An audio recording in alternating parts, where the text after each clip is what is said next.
Thank you everyone for coming. We're so pleased. This is our first annual Christmas poetry reading at the Catholic Information Center. We're so pleased to have all you here.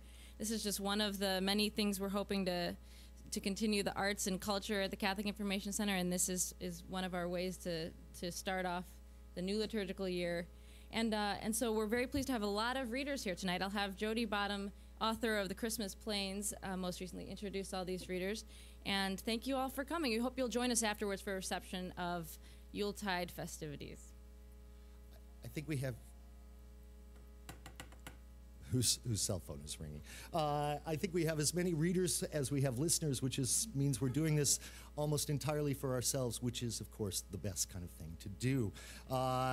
I gave a reading here the other day from my new Christmas book, just out from Random House, so hope you'll pick up a copy. It's available in this and many other fine bookstores.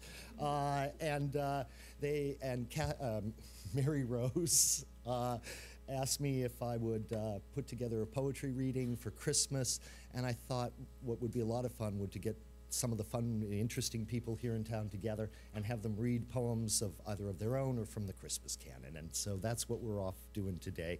And we've got a lot of readers to get through, and so we're just going to dig straight in if you're ready. I think we'd like to start with Michael Astrue, if that's all right. Michael Astrue is a family man here in Washington, D.C., who's serious about the faith and brought up his children and married to a lovely wife.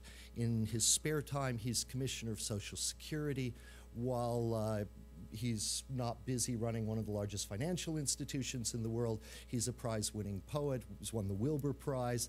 He's a writer of unbelievably delicate sonnets. When he's not doing that, he's translating Latin poetry. His poetic translations of Horace are out from the University of Pennsylvania Press, and his poetic translations of those difficult, knotted little Latin riddles from Aldheim are they out yet?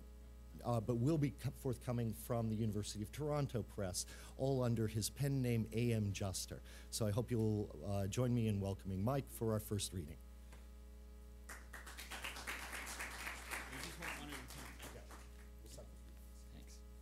Thank you, Jody. It was a great pleasure to be here. Thank you all for coming out.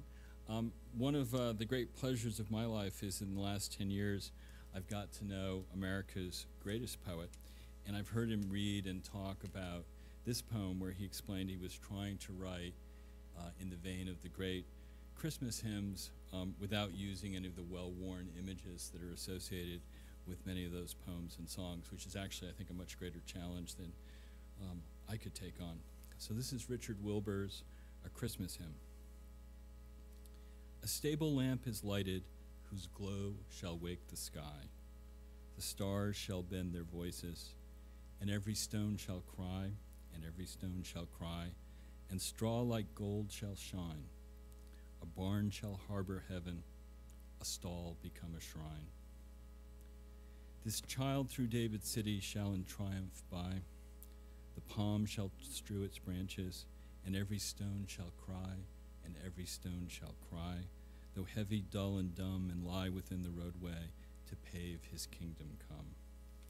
Yet he shall be forsaken, and yielded up to die. The sky shall groan and darken, and every stone shall cry. And every stone shall cry for stony hearts of men, God's blood upon the spearhead, God's love refused again. But now, as at the ending, the low is lifted high. The stars shall bend their voices, and every stone shall cry. And every stone shall cry in praises of the child, by whose descent among us the worlds are reconciled. Thank you.